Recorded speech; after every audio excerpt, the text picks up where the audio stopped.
for the Business Development Fund created in Article 5. A penny, that's what attracted the undivided attention of more than 200 Middlebury residents at the town hall meeting on Monday night, because if passed, the hotly debated Articles 5 and 6 would add a penny to the tax rate, and these revenues met by Middlebury College and added to by local business holders would create the Middlebury Business Development Fund. Bruce Highland, manager of Battelle Building, explains the lack of innovation before the introduction of this idea. But there was nothing that addressed the fundamental question of jobs.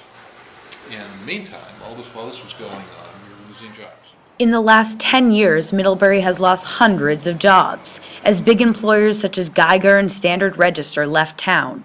New small companies are emerging, but the goal of this $200,000 development fund is to hire someone to actively seek out new businesses. Donna Donahue, president of Better Middlebury Partnership, presented this fund in the town hall meeting. Outside this region to new resources to create, recruit, and retain jobs in Middlebury. What followed was an hour-long discussion filled with objections. Respectfully disagree, because I think that we haven't really talked about what we want. Questions. You mentioned 3 objectives. What are the mechanisms to meet those objectives? And honest uncertainty.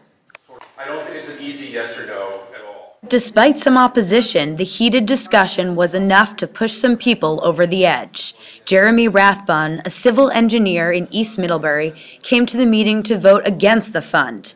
But when he was there, he told everyone that he changed his mind. Nothing is perfect and nothing is guaranteed.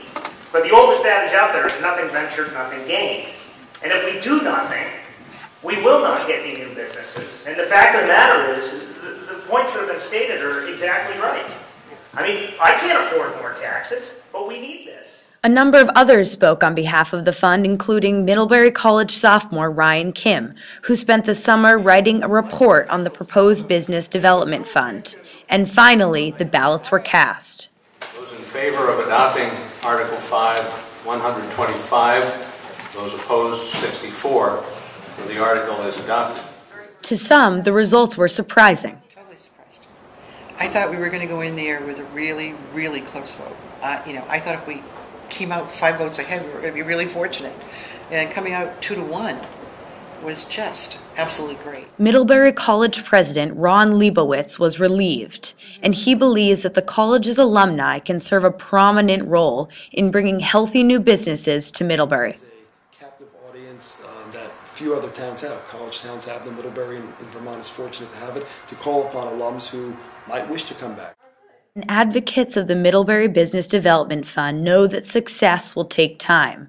First and foremost, the culture and values of Middlebury must lead the way. It's much easier to just deal with the numbers and don't get tangled up in all that soft stuff. But the soft stuff is what makes this place remarkable. Kylie Atwood, Addison County Independent.